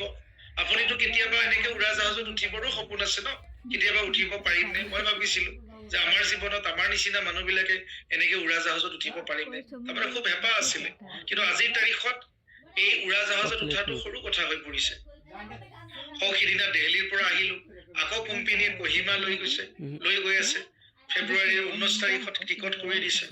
অসমত এতিয়া মোৰ 3টা ঠাইত কাৰ্যসূচী। গতিকে এনেকে হেলিকপ্টাৰ মেইনটেইন কৰি পেলাই মোক কোম্পানী লৈ গৈছে, বহুত ডাঙৰ কথা এটা। গতিকে এনেকে উৰাজাহাজত উঠা সপোনটো এতিয়া একেবাৰে সৰু কথা হৈ গৈছে, আজি বাস্তৱ হৈছে। এইবিলাক আপোনাৰ জীৱনতো হ'ব পাৰে। আপুনি আপোনাৰ পৰিয়াললৈ এনেকে ফুৰিব বিচাৰে, যি ইচ্ছা তাকে কিনিব পাৰে। আপুনি এনেকে সন্মানিত হ'ব বিচাৰে, আপোনাৰ বেংকত অফুৰন্ত টকা ঘটিব বিচাৰে, টকা আহিব আপোনাৰ তেনেকে, যদি আপুনি এই কামটো ভালকে কৰিব পাৰে। তো আজি আপুনি আপোনাৰ পৰিয়ালক এনেকে হাঁহি আনন্দ কৰি পেলাই ঘৰখন চলাব পাৰিব। আজি আপুনি ঘনীয়েকে যদি কামটো কৰি আছে, গিৰিয়েক বা শাহু মা শহুৰে ভাল পাব। কাইলৈ যদি আপোনাৰ সন্তানে কৰি আছে, তেতিয়াহ'লে আপোনাৰ মুখত হাঁহি বিৰিঙিব। গতিকে আজি বহুত ডাঙৰ স্কোপ এইটো এটা, যদি এই কামটো ভালকে কৰা যায়, মনত যি ইচ্ছা তাকে কৰিব পৰা যায়। এই গোটেইখিনি আপোনাৰ জীৱনত হ'ব পৰাকে আজিৰ এই প্ৰেজেন্টেশ্যনৰ জৰিয়তে মই আপোনাক সকলোখিনি সলিউশ্যন দিবলৈ গৈ আছো। আজি ইমান ধুনীয়াকে মই বুজাই দিম, আপুনি কাম কৰা সিদ্ধান্ত ল'ব। কিন্তু লগে লগে কি হ'ব, 2-4 জন বন্ধুৱে আপোনাক মূৰটো বেয়া কৰি দিব। কি মূৰ বেয়া কৰিব? যে ক'ত ফচিছ, কিহে পাইছে, এইবোৰ বহুত আগতে দেখিছো। গতিকে এইবিলাক চেন বিজনেছ, মানুহ জইন দিব লাগিব, প্ৰডাক্ট চেল কৰিব লাগিব, এইবিলাক নানা ধৰণৰ কথা কৈ পেলাই আপোনাক ভয় খুৱাব। আৰু আমি দুটা বস্তু আমাক জীৱনত মানে ভয় খুৱাই ৰাখে, আমাক আগবাঢ়িব নিদিয়ে। সেয়া হৈছে ফেয়াৰ অফ ফেইলাৰ, আনটো হৈছে ফেয়াৰ অফ জাজমেণ্ট। আমি ভয় কৰো ফেইল হ'ম বুলি, আমি জাজমেণ্ট কৰো নিজক নিজে, যে কি ক'ব মানুহে, ভালে ক'ব নে বেয়াই ক'ব, বিভিন্ন চিন্তা কৰো। গতিকে আজি আপোনাক মই পৰিৱৰ্তনৰ পিছত পৰিৱৰ্তন, change to change your life, য'ত build a better life, feel empower, বিভিন্ন ধৰণে আপোনাৰ জীৱনত সুখ পাব।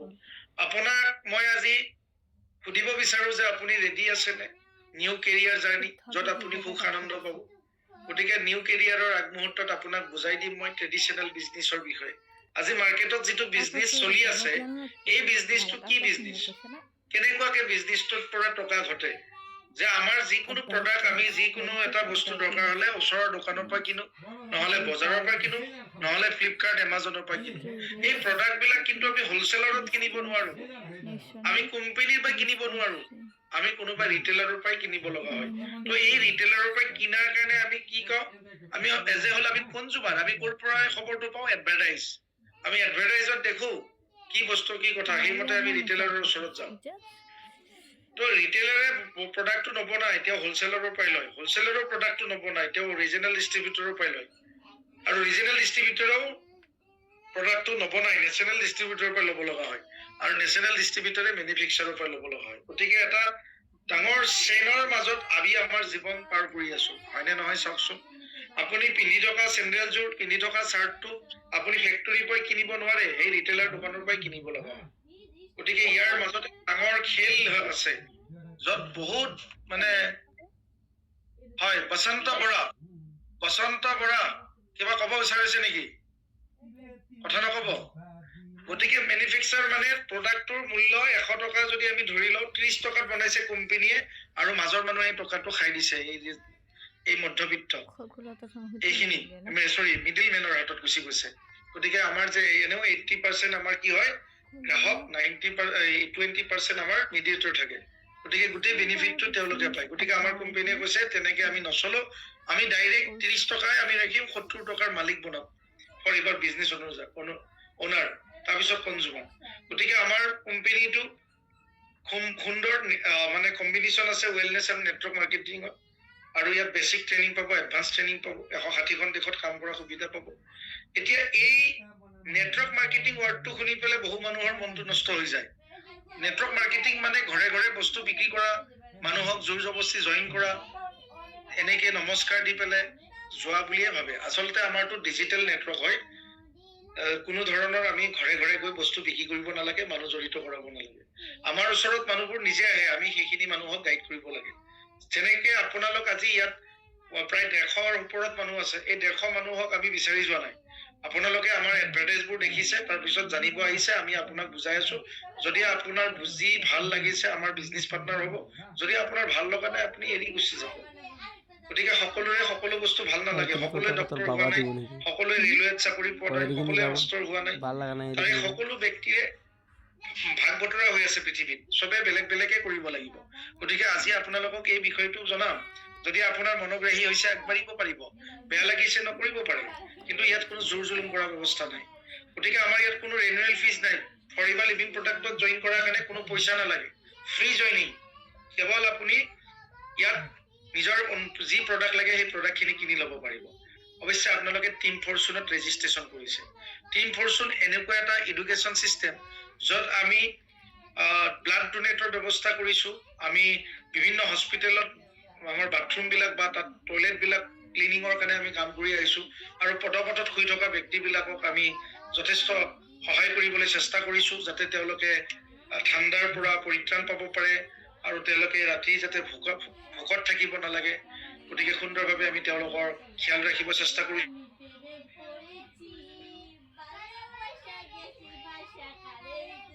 দায়িত্বত আছো।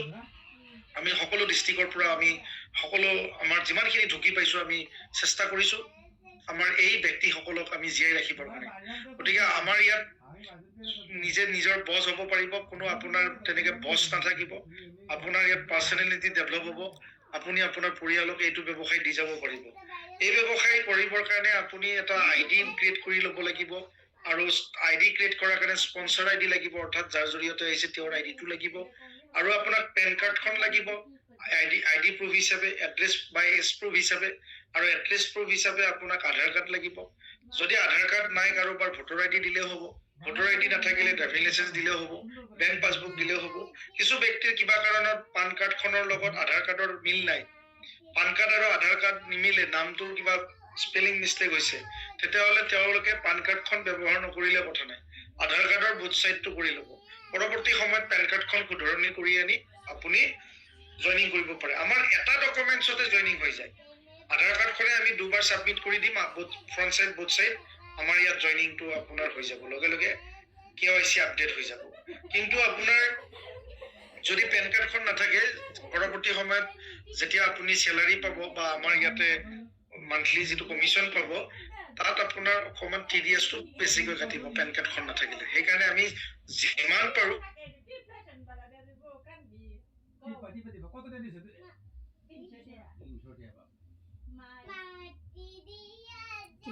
কামটো চলাই লৈ যাম। আধাৰ কাৰ্ড বা এটা ডকুমেণ্টছেৰে পৰৱৰ্তী ইমেইল ID লাগিব, পাছবুকখন লাগিব।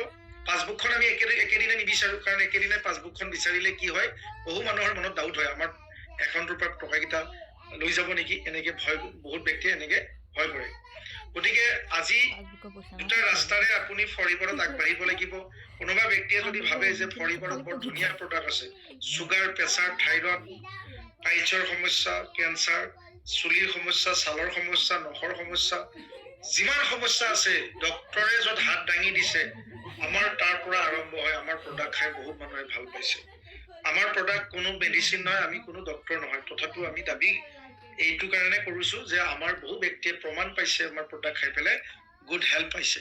গতিকে 5% ডিছকাউণ্টত প্ৰডাক্ট ল'ব পাৰিব। মিনিমাম 2000 টকাৰ পৰা প্ৰডাক্ট ল'ব পৰা সুবিধা পাব আৰু মেক্সিমাম 40,000 টকালৈকে প্ৰডাক্ট কিনিব পাৰিব। যদি আপুনি কাষ্টমাৰ হৈ থাকে, প্ৰডাক্ট ইউজাৰ হৈ থাকে, তেতিয়াহ'লে হৈ থাকিব পাৰিব প্ৰিফাৰেড কাষ্টমাৰ। কিন্তু যদি বিচাৰে যে পৰিবাৰৰ গোটেই লাভালাভটো মই বিচাৰো, বিদেশ ভ্ৰমণ বিচাৰো, মেনেজাৰ হ'ব বিচাৰো, এছিষ্টেণ্ট ছুপাৰভাইজাৰ ৰেংকটো লৈ আপুনি আগবাঢ়িলে গোটেইখিনি সুবিধা লাভ কৰিব। এতিয়া এছিষ্টেণ্ট ছুপাৰভাইজাৰ হ'বৰ কাৰণে আপুনি কি কৰিব লাগিব? এছিষ্টেণ্ট ছুপাৰভাইজাৰ হ'বৰ কাৰণে 2cc বিজনেছ কৰিব লাগিব। 1cc ৰ ভেলু হৈছে 19,000, 2cc ৰ ভেলু হৈছে 38,000। 38,000 প্লাছ ৰাউণ্ড ফিগাৰত 40,000 টকা পাব পাৰে। এতিয়া যদি আপুনি 2 মাহ মিলি ডিচেম্বৰ আৰু জানুৱাৰী মিলি পেলাই ভাবে যে মই এছিষ্টেণ্ট ছুপাৰভাইজাৰ ৰেংকটো ল'ম, তেতিয়াহ'লে তেনেকৈও ল'ব পাৰে। মিনিমাম 7,000 টকাৰ পৰাও বিজনেছটো কৰাৰ সুযোগটো আহে যে মোৰ একেবাৰে অসুবিধা, পইচা মুঠেও নাই, গতিকে মই ঘৰুৱা বজাৰখিনি কৰিব লাগে, 7,000 কৰি পেলাই কামটো কৰিম। তো আপুনি কৰিব পাৰিব, কিন্তু কিছু ফেচিলিটি আপুনি নাপাব। মেনেজাৰ হ'ব নোৱাৰিব, দেশ বিদেশৰ ভ্ৰমণ ল'ব নোৱাৰিব, কিন্তু পিছলৈ ল'ব বিচাৰিলে আপুনি আল্টিমেটলি 40,000 টকাৰ বজাৰ কৰিবই লাগিব। বৰ্তমান 7,000 টকাৰ বজাৰ কৰাটো ভেলু নাথাকিব, জাষ্ট আপুনি ইনকাম পাই থাকিব। কিন্তু যদি আপুনি আকৌ ভাবে ৰেংকটো ল'ম বুলি, আপুনি নতুনকৈ ৰেংকটো ল'ব লাগিব। তো এতিয়া এটা সুখৰ কথা যে বৰ্তমান 40,000 টকাৰ পৰিৱৰ্তে 29,719 টকাত আপুনি এই সুন্দৰ সুবিধাটো পাব। ইয়াত কোনো নিগেটিভ নহ'ব, কাৰণ এইটো এটা সুন্দৰ ব্যৱসায় হয়। অন্য ব্যৱসায় কৰিব লাগিলে ইমান কমত আপুনি নোৱাৰে। ইয়াত ডেইলি পাব, মান্থলি পাব, ঢেৰ টকা ঘটিব পাৰিব। মই বুজাই দিম, আপোনালোকে টকাৰ কথা শুনি পেলাই কোনো স্কিপ নকৰিব। বিজনেছত টকা নালাগে বুলি ভাবে, তেতিয়াহ'লে আপোনাৰ নিজৰে মূৰ্খামি হ'ব, কাৰণ বিজনেছত টকা লাগিব। আপুনি বিজনেছ কৰিবলৈ আহিছে আমাৰ লগত, কিন্তু পাৰ্থক্য এটাই, আমাৰ লগত টকাটো এইকাৰণে নালাগে যে টকা মানে বিজনেছটোৰ ইনভেষ্ট কৰি পেলাই আপুনি বস্তু বিক্ৰী কৰিবৰ কাৰণে টকা নালাগে। দোকান এখন দিলে যেনেকে বস্তু উঠাব লাগিব, আপুনি বিভিন্ন ধৰণৰ কেইবা লাখ টকাৰ বস্তু উঠালে দোকানত ভৰাই দিলে, সেইখিনি বিক্ৰী কৰিব লাগিব, সেইকাৰণে ভৰাই দিয়ে।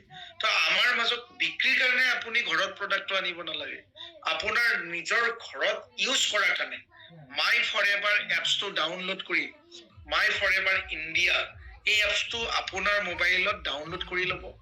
আপুনি ধুনীয়াকে সেই এপছটোত বজাৰ কৰিব। আজি মই 10 বছৰ ধৰি এই বজাৰ কৰি পেলাই আজি গুড হেল্প পাইছো, লগতে সুন্দৰ জীৱনশৈলী পাইছো। এইটো আপোনাৰ জীৱনতো হ'ব পাৰে। তাৰ কাৰণে আপুনি এপছটো ডাউনলোড কৰি আপুনি এই পেকেজটো লৈ লওক। এই পেকেজটো লিমিটেড, কোন মুহূৰ্তত শেষ হৈ যায় ক'ব নোৱাৰি।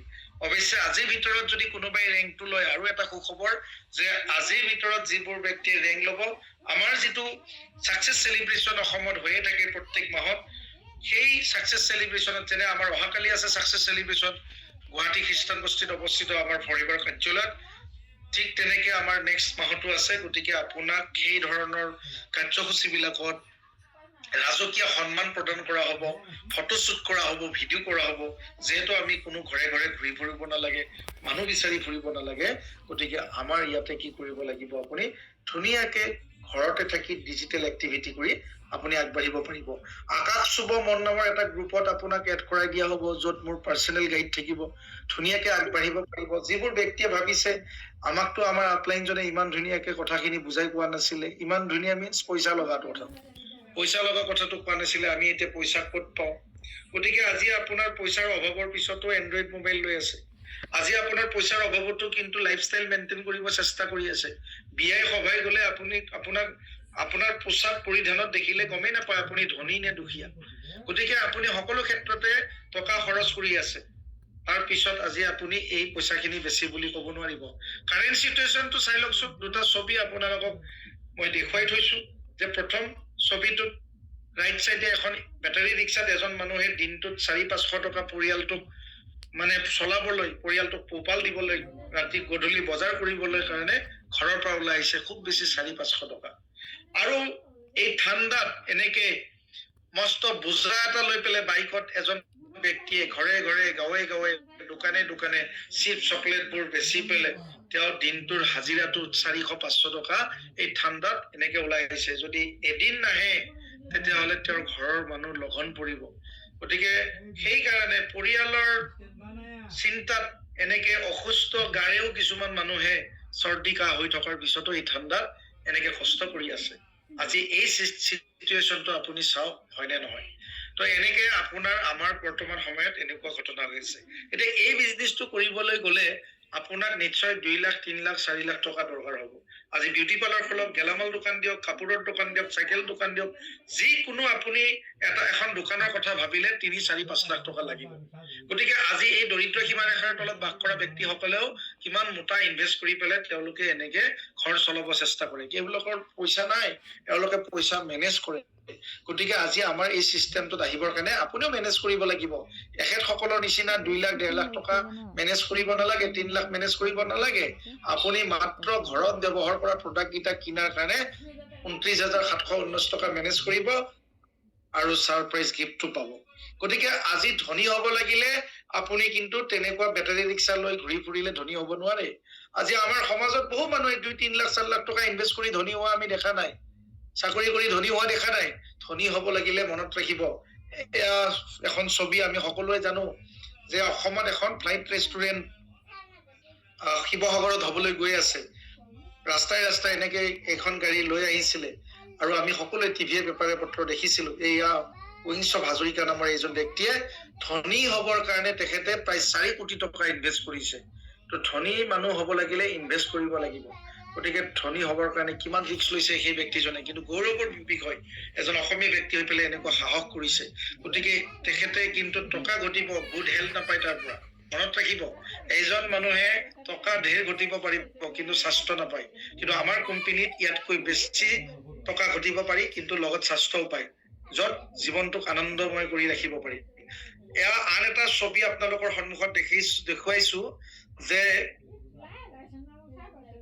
এয়া অসমৰ এহাল দম্পতি, তেওঁলোকে এখন অটো কিনি পেলাই এনেকে ঘৰখন চলাই আছিলে। সময়ৰ লগে লগে গাড়ীখনো বেয়া হ'ব ধৰিলে, পুৰণি হ'ল, অটো ষ্টেণ্ডত আৰু বেলেগ বেলেগ অটো আহিলে। গতিকে বিভিন্ন চেলেঞ্জ হ'ল, ঘৰ চলাব নোৱাৰা হোৱাত মানুহজনে মদ পানী খাই আহি ঘৰলৈ হাহাকাৰ কৰে। কাৰণ ঘনীয়েকে বাইদেউগৰাকীয়ে কয় যে আলু পিঁয়াজ নাই, দাইল নাই, ঘৰৰ বজাৰ নাই, তেতিয়া মানে মাৰপিট কৰে। গতিকে মানুহজনে বিপথে পৰিচালিত হ'ল, মানুহজন বেয়াৰ ফালে গৈয়ে থাকিল। এয়া আমাৰ অসমৰে এগৰাকী বিনীতা বৰুৱা বুলি বাইদেউ, তেখেতৰ মাহঁতৰ ঘৰৰ পৰা কিছু টকা ধাৰ ললে, ভাবিলে যে পৰিয়ালটোতো চলাব লাগিব। মানুহজনেতো বহুত বুজালো, ঠিক কৰিব পৰা নাই। ওচৰৰ মানুহ বহুত বুজাইছে, ঠিক নহল। এতিয়া মই নিজেই কিবা এটা ঘৰখনৰ কাৰণে কৰিব লাগিল। তো বাইদেৱে মাহঁতৰ ঘৰৰ পৰা কিছু পইচা ললে আৰু তেখেতে নিজৰ ফালৰ পৰা গাঁৱৰ পৰা কিছু টকা ধাৰ ললে, লৈ পেলাই ভাবিলে গাখীৰ বিক্ৰী কৰি পেলাই ঘৰখন চলাম। এনেকে 50,000 টকাৰ এটা ক্ষীৰতী গাই কিনিলে, আন এটা 30,000 টকাত কিনিলে, সৰ্বমুঠ 80,000 টকাৰ গৰু কিনি পেলাই আজি তেখেতে ঘৰ চলাবৰ কাৰণে চেষ্টা কৰিছিলে। এনেকে কিছুদিন পাৰ কৰাৰ পিছত এণ্ড্ৰইড মোবাইলত তেখেতে বিভিন্ন ভিডিঅ' ৰিল চাইছিলে আজৰি সময়ত, আৰু মোক দেখিলে, সুধিলে কি বিজনেছ, মই বুজাই দিলো। আৰু যাৰ পৰিণতিত আজি এই বাইদেউগৰাকীৰ জীৱন পৰিৱৰ্তন। তেখেতক কোৱা হৈছিলে আপুনি এছিষ্টেণ্ট ছুপাৰভাইজাৰ ৰেংকটো ললে, আপোনাৰ জীৱনত বহুত কিবা কিবি সুযোগ আহিব, আপুনি চিন্তা নকৰিব। তেখেতে কৈছিলে মোৰ হাতত পইচা নাই। মই কৈছিলো আপোনাৰ হাতত 3 লাখ ক'ৰ পৰা আহিল, আপোনাৰ হাতত 80,000 টকা ক'ৰ পৰা আহিল গৰু কিনাৰ কাৰণে। গতিকে আপুনি ইমান সাহস কৰিছে, ইমান টকা ইনভেষ্ট কৰিছে, গতিকে ইয়াত মাত্ৰ ঘৰুৱা বজাৰখিনি কিয় নকৰে? সকলো বুজাই দিলো। বাইদেৱে সিদ্ধান্ত ললে, মৰণক খৰণ কৰি ইমান অভাৱ সমস্যাৰ মাজতো তেখেতে আজি ঋণ লৈ পেলাই 30,000 টকা মেনেজ কৰি আমাৰ মাজত ইয়াত ৰেংক লয়। আৰু সেই ৰেংক লৈ পেলাই আজি তেখেতে চিনিয়ৰ মেনেজাৰ হবলৈ সক্ষম হৈছে, মান সন্মান পাবলৈ সক্ষম হৈছে, লগতে আজি চেহেৰা সলনি হৈছে আৰু 20 লাখ টকীয়া গাড়ীত উঠিব পৰা সুবিধা পাই গল। অটো ড্ৰাইভাৰৰ ঘনীয়ে লৈ আহিল আৰু মানুহজনকো কি কৰিলে, আজি সপথে ঘূৰাই সহায় কৰিলে। এতিয়া মানুহজন সম্পূৰ্ণ চিধা হল, সম্পূৰ্ণ সহযোগ কৰে, খুব সুন্দৰকে আগুৱাই গৈ আছে তেওঁলোক। গতিকে আমাৰ অসম গৌৰৱ। আজি আপুনি চাওক 3,53,000 এইটো হৈছে ডেইলি মান্থলি ইনকাম। ডেইলি ইনকামো আমাৰ ইয়াত আছে। ডেইলি ইনকাম লগ লাগিলে আপোনাৰ প্ৰায় 4 লাখ টকাতকৈ 5 লাখ টকা এনেকুৱা ইনকাম কৰিবলৈ সক্ষম হৈছে। আমাৰ ইয়াত ৰেজিষ্ট্ৰেশ্যনৰ পৰা আপুনি ইনকাম কৰিব পাৰিব। পাৰ মেম্বাৰ 300 আপোনাৰ যি মেনেজ কৰিব তেতিয়া মানুহে সুধিব কি বিজনেছ, আপুনি সেই মানুহজনক ৰেজিষ্ট্ৰেশ্যন কৰাব লাগিব। এনেকে প্ৰথম ৰেজিষ্ট্ৰেশ্যন 300 টকা বুকিং ফৰচুনৰ অফিচত জমা হ'ব, বাকী গোটেই পইচা আপোনাৰ হ'ব। এনেকে এজন মানুহ জইন দিলে 300, 10জন মানুহে জইন কৰিলে আপোনাৰ লগত 3000 টকা। এনেকে ডেইলি ইনকাম যিটো হ'ব সেই ইনকামটোৰে আপোনাৰ যিটো 30,000 সেইটো উঠি আহিব। মিনিমাম 1000 টকা ডেইলি ইনকাম কৰিব পাৰিব। 4জন ৰেজিষ্ট্ৰেশ্যন হলে 1200 টকা, ডাউন ফিগাৰত 1000 টকা ধৰিল। ডেইলি যদি 1000 কৰে 30 দিনত 30,000, গতিকে বাইদেৱে 30,000 টকা তেনেকে মই কোৱা ধৰণে কাম কৰি পেলাই য'ৰ পৰা আনিলে তাত ধাৰ পৰিশোধ কৰিলে আৰু ঢেৰ টকা ঘটি আজি এনেকে অসমৰ কাৰণে গৌৰৱৰ বিষয়। আন এগৰাকী হাউচ ৱাইফ যিগৰাকী বাইদেউৰ কথা ইতিমধ্যে আপোনালোকে শুনি আছে। গতিকে তেখেত কাপোৰ বৈ পেলাই এনেকে জীৱন সময় পাৰ কৰিছিলে। আজি তেখেত আমাৰ চিষ্টেমত চিনিয়ৰ মেনেজাৰ। আজি তেখেতৰ সুখ আনন্দ বিৰাজ কৰিছে। আজি পৰিয়াললৈ সুখ আহিছে। আজি তেখেতৰ আণ্ডাৰত হাজাৰ হাজাৰ গৃহিণী, হাজাৰ হাজাৰ ব্যক্তিয়ে আজি এনেকৈ তেখেতক অনুসৰণ কৰি কাম কৰি আজি এই সফলতাৰ উচ্চ শিখৰত গতি কৰিছে। গতিকে আজি অভাৱবোৰ দূৰ হৈছে, স্বাস্থ্য ভাল হৈছে। এটা কিডনীত চলি আছে বাইদেউৰ কিডনীত এটা কিডনী বেয়া হৈ গৈছিলে। গতিকে আমাৰ প্ৰডাক্ট ব্যৱহাৰ কৰি তেখেতে সুস্থ হৈছে আৰু লগতে তেখেতে আজি ইয়াত মৰণক খৰণ কৰি ইয়াত মানে দিনে নিশাই কেৱল মানুহক সহায় কৰিবলৈ চেষ্টা কৰিছে। এনেকে আগুৱাই গৈ পেলাই তেখেতেও আগুৱাইছে। আজি তাৰিখত চিনিয়ৰ মেনেজাৰ, কাৰ ৰিচিভাৰ। আজি বিভিন্ন ধৰণৰ বিদেশ ভ্ৰমণ কৰিবলৈ গৈ আছে। মোৰ সৈতে যাব এইবাৰ বাইদেৱে ফেমিলি লৈ পেলাই, মোৰ ফেমিলি, তেখেতৰ ফেমিলি, এনেকে আমাৰ নাম আহিছে। আমি ডুবাই গৈ আছো এপ্ৰিলত 2026ত। গতিকে আজি তেখেতে ইনকাম কৰিছে 4,61,000 পাৰ মান্থ। ডেইলি ইনকাম লগ লাগিলে প্ৰায় 6 লাখ 7 লাখ। কথাই না না ও তোমার তো দৈনিক তো আমি 1 তারিখে 2 তারিখে দিই 2 তারিখে তুমি যাইবা ওখানে কাম থেকে তুমি যাইবা রিফাম্বা থেকে যাইবা এমন যাই বাড়িতে বলো যি পাইছিলে বুজাই গৈলো আৰু সেইমতে কাম কৰিলে। ফলত চাওক আজি এই ব্যক্তিজনে ইয়াত 1.5 লাখ 2 লাখ টকা মান্থলি ইনকাম কৰিবলৈ সক্ষম হৈছে। তেওঁৰ নাম মিৰ্জা ফৰহক। আন এগৰাকী ব্যক্তি মই দেখুৱাইছো যে প্ৰশান্ত ফুকন ডাঙৰীয়া। তেখেত পুলিচ অফিচাৰ হৈ আমাৰ এই চিষ্টেমটোত আহিলে, সুধিছিলে কি কৰিব লাগিব, সকলোখিনি মই বুজাই দিছিলো আৰু মোৰ কথা মতে কাম কৰা বিনিময়ত আজি এখেতে মান সন্মানৰ লগতে আজি ধুনীয়াকে আজি ইয়াত ৰিকগনাইজ মেনেজাৰ হ'বলৈ সক্ষম হৈছে। আৰু লগতে তেখেতে ইয়াতে মই সুধিছিলো যে আপুনি ইমান জোৰকে লগাৰ কাৰণ